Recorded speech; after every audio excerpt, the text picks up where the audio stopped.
दोस्तों, तो एक बार फिर से स्वागत है आप सभी का अपने इस YouTube चैनल जीएस ज्ञान में। तो दोस्तों, आज हम बहुत ही इम्पोर्टेंट टॉपिक पे बात करेंगे जो पॉलिटी से रिलेटेड है, इंडियन पॉलिटी से, और करंट में भी है। आप लोगों ने भी बहुत सुना होगा, न्यूज़पेपर में भी देखे होंगे कि स्पीकर के लिए, लोकसभा का जो स्पीकर है उसको लेकर अभी चल रही है चर्चा। उसको नो कॉन्फिडेंस मोशन लेके आया है विपक्ष के द्वारा।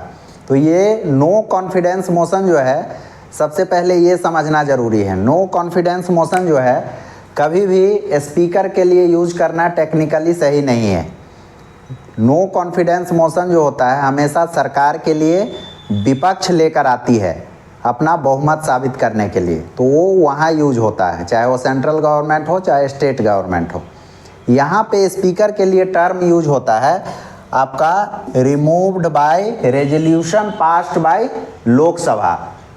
तो यहाँ पे क्या होता है यूज़, रिमूवल जो होता है, रिमूवल नोटिस दिया जाता है। रिमूवल नोटिस किसको दिया जाता है? लोकसभा को दिया जाता है, ड्यूटी स्पीकर को दिया जाता है। अगर ड्यूटी स्पीकर नहीं है तो लोकसभा के सेक्रेटेरिएट को दिया जाता है, सचिवालय को दिया जाता है। तो ये इंपॉर्टेंट चीज़ें हैं, ये चीज़ याद रखना है। तो नो कॉन्फिडेंस मोशन यूज नहीं करना है, सबसे पहली बात ये। दूसरी बात ये समझते हैं कि अब जो है ये इंडियन कॉन्स्टिट्यूशन के कहाँ पे किस आर्टिकल में दिया गया है वो समझते हैं।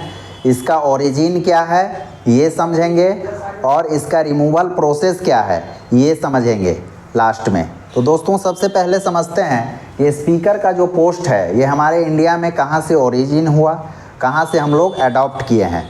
तो सबसे पहले समझते हैं, इसको मिटा देते हैं दोस्तों, आप लोग लिख लीजिएगा।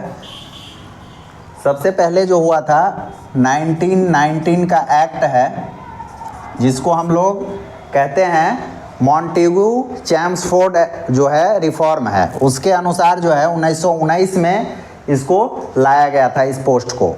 और 1921 में ये जो है इसी रिफॉर्म के जरिए 1921 में भारत में लागू हुआ था। ये हुआ हिस्टोरिकल बैकग्राउंड। इसके बाद जो है आपको 1947 के बाद 1947 में जब हमारा देश आज़ाद हुआ उसके बाद जो है इस पोस्ट को बोला गया स्पीकर और ड्यूटी स्पीकर। इससे पहले बोला जाता था प्रेसिडेंट और वाइस प्रेसिडेंट। तो ये चीज़ें याद रखना है। और एक चीज़ यहाँ पे और याद रखना है कि सबसे पहले भारत के, स्वतंत्र भारत के पहले जो थे, पहले प्रथम जो थे आपका स्पीकर वो कौन थे? तो वो थे जीबी मावलंकर। जीबी मावलंकर जी थे, याद रखिएगा दोस्तों, आप लोग लिखना होगा तो लिख लीजिएगा। जीबी मावलंकर जी थे कब से कब तक? ये थे आपको 1952 से लेके 1956 के बीच में ये स्पीकर थे हमारे देश का, सबसे पहला स्पीकर। अब समझते हैं, ये समझ गए हम लोग हिस्टोरिकल बैकग्राउंड। अब समझते हैं कि इंडियन कॉन्स्टिट्यूशन में हमारे जो स्पीकर हैं वो कहाँ कहाँ मेंशन किए गए हैं, किस आर्टिकल में मेंशन किए गए हैं उसके बारे में समझते हैं।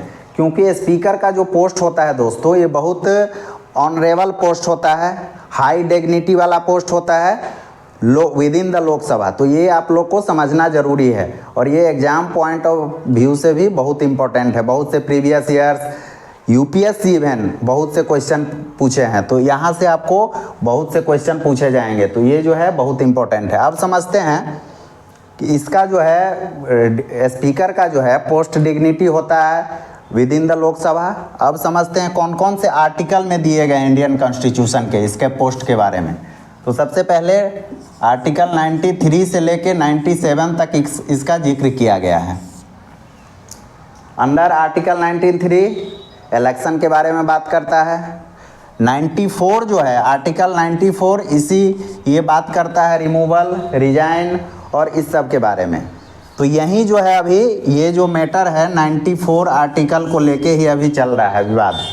ये जो है अभी जो विपक्ष ने जिस तरह से नोटिस दिया है, रिमूवल नोटिस लोकसभा सेक्रेटेरिएट को, तो ये अंडर आर्टिकल 94 दिया है, क्योंकि यहीं पे रिमूवल प्रोसेस दिया गया है स्पीकर का। तो ये समझना बहुत ज़रूरी है। तो ये अंडर आर्टिकल 94 है। 1905 है, उसके बात किया गया है पावर एंड फंक्शंस के बारे में। 96 है कि अगर स्पीकर रिमूवल अगर प्रोसेस चल रहा है उसके खिलाफ तो वो अपना प्रोसीडिंग नहीं कर सकते हैं, वो अपने चेयर पे नहीं बैठ सकते। इसके बारे में डिस्कशन किया गया 96 में। 97 बात करता है अलाउंसेज एंड सैलरी के बारे में, जो स्पीकर का अलाउंस है और सैलरी है उसके बारे में बात करता है। तो एक चीज़ और याद रखिएगा, यहाँ जो आर्टिकल 93 और ये सब दिया गया है 97, ये स्पीकर और ड्यूटी स्पीकर दोनों के लिए है। Speaker is also a constitutional body, constitutional post, and duty speaker is also a constitutional post. तो ये चीज़ याद रखिएगा, दोनों के बारे में दिया गया है। अब समझते हैं, ये तो हो गया अंडर इंडियन कॉन्स्टिट्यूशन में आर्टिकल क्या क्या दिए गए हैं। अब समझते हैं प्रोसेस, कौन चीज़ का प्रोसेस। अब जो है स्पीकर कैसे इलेक्ट होता है, इसका क्या प्रोसेस है ये समझते हैं। तो दोस्तों स्पीकर जो इलेक्ट होता है ये होता है, आपको इसका जो इलेक्शन का डेट होता है वो फिक्स करता है प्रेसिडेंट। प्रेसिडेंट फिक्स किया, और amongst the member of the Lok Sabha, जितने न्यूली इलेक्टेड मेंबर आते हैं लोकसभा में, उसी amongst the all members of the parliament, उसी में से जो है एक आदमी को, एक मेंबर को चुना जाता है, इलेक्ट किया जाता है। तो ऐसा नहीं है कि आप राज्यसभा के हैं तो लोकसभा में आ जाएंगे, यहाँ ये केस नहीं है। यहाँ पे है लोकसभा का मेंबर होना चाहिए, लोकसभा का मेंबर है तभी आप जो है स्पीकर पोस्ट के लिए या ड्यूटी स्पीकर पोस्ट के लिए इलेक्टेड होंगे। तो ये हो गया। अब ये समझते हैं कि ये कब से कब तक रहता है। लोकसभा का जो स्पीकर होता है वो जब तक लोकसभा का लाइफ होता है, जब तक वो डिजॉल्व ना हो जाए तब तक वो अपने पोस्ट पर बना रहता है, ये मेन ज़रूरी है। और उसके बाद भी इवन कि डिजॉल्व हो जाता है उसके बाद भी वो अपने पोस्ट पर बने रहते हैं। किस स्थिति में, जबकि जब उसका रिमूवल नहीं होता है, जब वो खुद से रिजाइन नहीं देते हैं, और जब उसका मतलब डिस्क्वालीफाई नहीं होता है, तब तक वो बने रहते हैं जब तक नया जो है लोकसभा चुनकर नहीं आता है। तो ये चीज़ें याद रखना है। तो ये हो गया। अब समझते हैं लोकसभा का, तो समझ गए हैं कि डेट जो है वो प्रेसिडेंट फिक्स करता है कब होना है, ये समझ गए हैं कि उसी मेंबर में से चुनना है। अब समझते हैं इसका जो, अगर वो अब प्रोसेस समझते हैं कि ये, हाँ एक चीज़ और याद रखिएगा, इसका जो इलेक्शन होता है वो होता है बाय द सिंपल मेजोरिटी, ये याद रखना है। ये एग्जाम पॉइंट ऑफ व्यू से बहुत इम्पोर्टेंट है। इलेक्शन जो होता है उसका it is done by simple majority, ये याद रखना है आप लोग को। सिंपल मेजोरिटी से होता है इसका इलेक्शन। और अब बात करते हैं, ये तो था प्रोसेस आपका इलेक्शन का, कौन करवाता है, कैसे, क्या है। अब बात करते हैं इसका रिमूवल प्रोसेस क्या है। रिमूवल प्रोसेस जो अभी चल रहा है, जिस तरह से नो कॉन्फिडेंस मोशन चले जा रहा है, तो नो कॉन्फिडेंस मोशन नहीं यूज करना है। ये बार बार मैं कह रहा हूँ आपको, technically it is not a right word to speak with speaker, तो ये चीज़ याद रखना है। अब बात करते हैं रिमूवल प्रोसेस क्या है इसका। सबसे पहले यही इम्पोर्टेंट है और ये न्यूज़ में भी है। तो सबसे पहले अब ये समझते हैं कि स्पीकर का जो है रिमूवल प्रोसेस क्या है। क्या होता है दोस्तों, रिमूवल प्रोसेस जो है उतना इजी भी नहीं है। स्पीकर का पोस्ट जो है इसका सिक्योरिटी ऑफ टेन्योर दिया गया है कि जब तक लाइफ होगा लोकसभा का तब तक ये रहेगा, लेकिन ऐसा नहीं है। अगर लोकसभा का भी ये ताकत दिया गया है कि अगर वो निष्पक्ष नहीं है, अगर वो वेल साउंड नहीं है, अगर उसका दिमाग सही से काम नहीं कर रहा है या कुछ है, तो उस तरह के केस में लोकसभा उसको रिमूव भी कर सकती है। तो रिमूव के लिए यहाँ पे क्या है, निष्पक्ष। अभी एलिगेशन जो लगाया है विपक्ष के द्वारा, क्या एलिगेशन लगाया गया है कि स्पीकर जो है अभी निष्पक्ष नहीं है, ये भेदभाव करते हैं। तो इसी के तौर पे उसको जो है नोटिस दिया गया है। ऐसा नहीं है कि आप कुछ भी एलिगेशन लगा दो और स्पीकर के लिए नोटिस डाल दो, तो कुछ भी नहीं लगाना है। यहाँ पे कॉन्क्रीट एलिगेशन होना चाहिए, कॉन्क्रीट एलिगेशन। तो कॉन्क्रीट एलिगेशन जो है अभी क्या हुआ है, निष्पक्ष नहीं है लोकसभा के अध्यक्ष, और भी कई एमपी के साथ बोला गया है। प्रधानमंत्री देखिए अभी जो है इस मोशन चलता है यूनियन बजट के बाद, उसमें जो है पीएम जो है प्रधानमंत्री जो है नहीं पार्टिसिपेट किए हैं। तो ये भी एक एलिगेशन है। तो एलिगेशन के तौर पे जो है क्या किया है विपक्ष ने, अपना नोटिस जो है रिमूवल नोटिस वो लोकसभा सचिवालय को भेज दिया है। अब याद रखना है कि ये नोटिस जो है 14 दिन एडवांस में आपको एडवांस नोटिस देना पड़ता है। अगर रिमूवल प्रोसेस आप कर रहे हैं तो 14 दिन पहले जो है आपको नोटिस देना पड़ता है लोकसभा अध्यक्ष को। तो 14 दिन पहले अभी नोटिस दिया है सेक्रेटेरिएट को, अपना बता दिया है लोकसभा में। तो 14 दिन का जो होता है कूलिंग पीरियड होता है। 14 दिन नोटिस के बाद जो है ये रिमूवल प्रोसेस स्टार्ट होता है। तो 14 दिन का ये कूलिंग पीरियड है। आफ्टर 14 डेज क्या होगा, उसके बाद जो है लोकसभा में बहस होगी, लोकसभा में रेजोल्यूशन लाया जाएगा। लोकसभा में कितने मेंबर सपोर्ट करेंगे, minimum 50 member of the Lok Sabha, 50 member minimum 50 member जो है इसको सपोर्ट करना चाहिए। अगर इससे कम लोग सपोर्ट करते हैं, कम एमपी सपोर्ट करते हैं, तो वहीं वो डस्टबिन में चला जाएगा वो रेजोल्यूशन। अगर मोर देन 50 और 50 member of parliament of Lok Sabha अगर खड़े होकर कहते हैं yes I support this resolution, तो क्या होगा, वो फिर इनिशिएट होगा, तब वहाँ से और आगे बढ़ेगी बात। तो अगर 50 मेंबर, हाँ, तो लोकसभा में तो विपक्ष के बाद 50 मेंबर तो है ही, वो इस रेजोल्यूशन को सपोर्ट कर रहे हैं। तो ये तो है, आगे बहस चलेगी, ये बात हो गया। तो बहस चलेगी, फिर क्या होगा, बहस चलने के बाद जो है अगर एलिगेशन सही पाया गया, अगर एलिगेशन सही पाया गया तो क्या होगा, इफेक्टिव मेजोरिटी से, by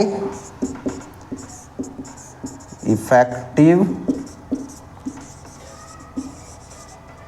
majority, bye effective majority से अगर member of parliament of Lok Sabha अगर चाहते हैं, वोट करते हैं, तो वो क्या होगा, रिमूव हो जाएंगे। इफेक्टिव मेजोरिटी का मतलब यहाँ पे हुआ कि जितना अभी प्रेजेंट में जितना स्ट्रेंथ है लोकसभा में, अभी टोटल स्ट्रेंथ कितना है दोस्तों, तो 543 है टोटल स्ट्रेंथ। इसमें से 543 में से आपको जो अब्सेंट है उसको छोड़ना है, उसको छोड़कर, अब्सेंट का मतलब जो वैकेंट सीट है उसको कंसीडर नहीं करना है। 543 सीट ये है, सीट है, उसमें से 543 divided by 2 means 50% plus 1, 50% plus 1 अगर मेंबर ऑफ पार्लियामेंट सपोर्ट करते हैं इस रिजोल्यूशन को, तब जाकर स्पीकर जो है अपने कुर्सी से रिमूव्ड होंगे। तो यहाँ पे प्रोसेस इतना इजी नहीं है, यहाँ बात आ जाती है फिर नंबर गेम का। तो यहाँ पे नंबर गेम आप लोग भी समझते हैं, नंबर गेम जो है अभी विपक्ष के पास इतना है नहीं, इफेक्टिव मेजोरिटी के लिए नंबर गेम नहीं है। तो ये पूरा प्रोसेस था।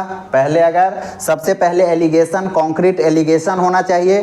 कॉन्क्रीट एलिगेशन के बाद आप जो है नोटिस डालते हो, 14 दिन का कूलिंग पीरियड होता है, बिफोर 14 दिन एडवांस जो है आपको इन्फॉर्म करना पड़ता है। इसके बाद क्या होता है, अगर वो 14 दिन हो गया, इसके बाद सदन में जो है बहस चलती है, उस बहस में 50 मेंबर और मोर देन 50 मेंबर अगर इस बिल को सपोर्ट कर रहा है, इस रेजोल्यूशन को सपोर्ट कर रहा है, तो ये आगे इनिशिएट होगा, फिर वोटिंग होगी। अगर उसमें इफेक्टिव मेजोरिटी से अगर रिमूवल के पक्ष में आ गया फैसला, तब जाकर जो है स्पीकर रिमूव्ड होंगे, अदरवाइज स्पीकर जो है अपने पद पर बैठे रहेंगे। फिर बाद में 14 दिन के बाद जो ये पूरा प्रोसेस ख़त्म हो जाएगा, फिर वो अपने चेयर पे बैठेंगे। एक चीज़ और याद रखिएगा, अगर ये जो प्रोसेस रिमूवल प्रोसेस चल रहा है, इस पीरियड में जो है presiding officer of the Lok Sabha means speaker अपने जो है चेयर पे प्रिसाइड नहीं करेंगे, मतलब वो बैठेंगे नहीं।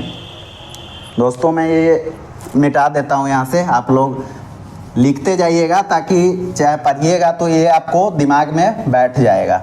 तो दोस्तों अब समझते हैं कि इस पीरियड में होता क्या है, स्पीकर क्या करता है इस पीरियड में।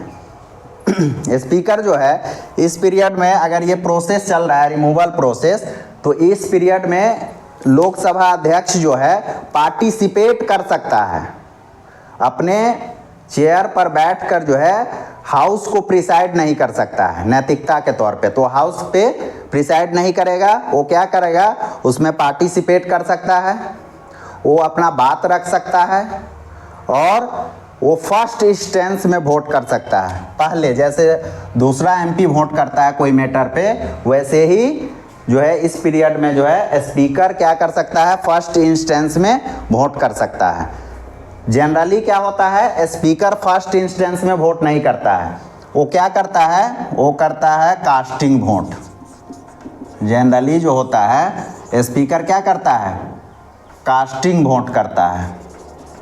कास्टिंग वोट का मतलब क्या हुआ, कास्टिंग वोट का मतलब हुआ निर्णायक वोट, कि जब टाई हो जाता है फैसला तब जाकर स्पीकर का जो वोट होता है वो बहुत इंपॉर्टेंट हो जाता है। तो यहाँ ये कास्टिंग वोट करते हैं।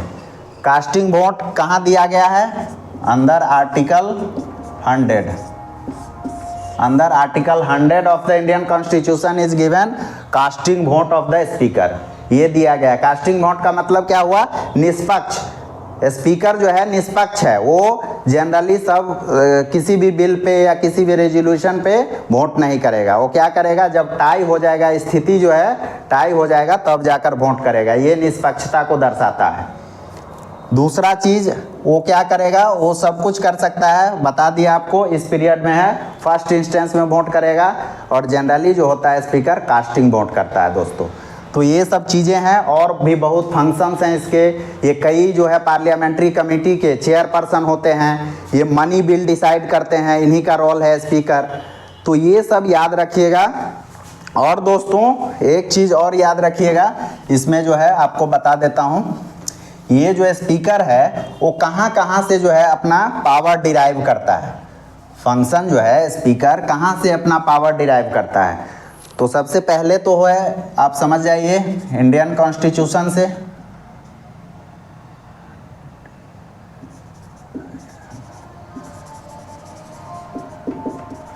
सबसे पहले इंडियन कॉन्स्टिट्यूशन से, जो आपको बताया हमने, अंदर आर्टिकल 93 से लेके 97 तक दिया गया है, यहाँ से अपना जो है पावर एंड फंक्शन डिराइव करता है। दूसरा होता है the rules and procedure of conduct of business of Lok Sabha, यहाँ से ये अपना पावर डिराइव करता है। और जो तीसरा होता है वो करता है कन्वेंशन से। कन्वेंशन मतलब परंपरा, जो परंपरा चली आ रही है, बहुत से परंपरा है। आप देखोगे संसदीय जो कार्रवाई होती है उसमें बहुत से परंपरा से चलती है। परंपरा मतलब सेंसस से जो है फैसला बना होगा, सहमति से जो है फैसला लिया गया होगा, उस पर चलता है। जैसे आप देखिए 10वां जो लोकसभा था उससे पहले क्या होता था, उसके बाद क्या हुआ, जो स्पीकर है ये कंसेंसस हुआ, सभी पार्टियों में अपना कंसेंसस हुआ कि जो जिसका बहुमत है या जिसका सरकार है उसका स्पीकर होगा, और जो विपक्ष में होगा, जिसका सबसे ज़्यादा विपक्ष में एमपी होंगे, वो क्या करेगा, वो ड्यूटी स्पीकर का पोस्ट लेगा। तो इसीलिए देख रहे होंगे दोस्तों अभी ड्यूटी स्पीकर हमारे देश में नहीं है, जबकि ये कॉन्स्टिट्यूशनल बॉडी है, मैंडेट है, कॉन्स्टिट्यूशन में दिया गया है, लेकिन टाइम स्पेसिफाई नहीं किया गया है। यही मैन जो है लूप होल यहाँ पे है कॉन्स्टिट्यूशन में। क्या टाइम ये नहीं किया गया है, कहा गया है एज सून एज पॉसिबल। तो एज सून एज पॉसिबल का मतलब कभी भी हो सकता है, टाइम नहीं दिया गया, निर्धारित नहीं किया गया, इसीलिए अभी स्पीकर का पोस्ट जो है वैकेंट है इंडिया में।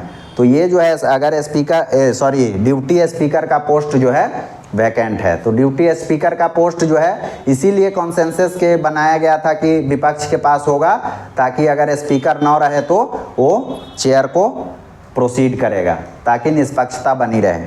तो ये चीज़ें हैं। तो दोस्तों ये न्यूज़ में है, ये सब चीज़ें याद रखिएगा। पावर, उसका फंक्शंस, ये सब जो है आर्टिकल्स कहाँ कहाँ से डिराइव किए गए हैं, उसका रिमूवल प्रोसेस क्या है, उसका इलेक्शन प्रोसेस क्या है, उसको इलेक्शन का डेट कौन फिक्स करता है, ये अपना जो रिजाइन है वो किसको सबमिट करता है, रिजाइनेशन लेटर। तो दोस्तों ये अपना रिजाइन जो है ड्यूटी स्पीकर को ये लिखता है। जब भी ये रिजाइन करते हैं तो ये रिजाइन किसको लिखता है, ड्यूटी स्पीकर को।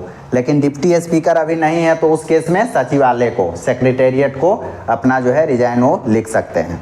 तो ये सब दोस्तों जो कुछ इम्पोर्टेंट चीज़ें थी और जो अभी न्यूज़ में है वो आप लोग के साथ शेयर किया। और दोस्तों एक चीज़ और, इतिहास में इससे पहले और कोई घटना हुई है कि नहीं ये भी जानना बहुत ज़रूरी है। ये फर्स्ट इंस्टेंस नहीं है, इससे पहले 3 टाइम जो है और हो चुका है। तो ये चीज़ याद रखिएगा। सबसे पहले हुआ था 1954 में, 1966 में, और लास्ट जो हुआ था ये तीसरा 1987 में, और ये 2026। 1954 में हुआ था। 1954 में जो हुआ था, सबसे पहले जीबी मावलंकर जो कि फर्स्ट स्पीकर थे हमारे देश के, उसके खिलाफ लेके आया था रेजोल्यूशन। इसके बाद जो हुआ हुकुम सिंह, 1966 में हुकुम सिंह जो थे स्पीकर, उसके खिलाफ लेके आया। और ये 1987 में जो था आपका बलराम झाकर के विरुद्ध जो है लेके आया। और अभी 2026 में है जो ओम बिरला जो अभी का स्पीकर है, तो उसके खिलाफ हुआ है। लेकिन ये भी याद रखिएगा अभी तक जो है कोई इस प्रोसेस से रिमूव नहीं किया गया है। तो ये भी बहुत इंपॉर्टेंट है। आगे देखते हैं इसका क्या कॉन्स्टिट्यूशनल ये है। अभी 14 दिन का पीरियड है, अभी कूलिंग पीरियड चल रहा है। आगे क्या प्रोसेस होता है, क्या डेवलपमेंट होता है, इसके बारे में भी डिटेल्स में बात करेंगे। तो दोस्तों फिर से नए वीडियो के साथ आप लोग के साथ हाजिर होंगे। तब तक के लिए खुश रहिए, मस्त रहिए और अपने लक्ष्यों के लिए इसी तरह लड़ते रहिए। Thank you.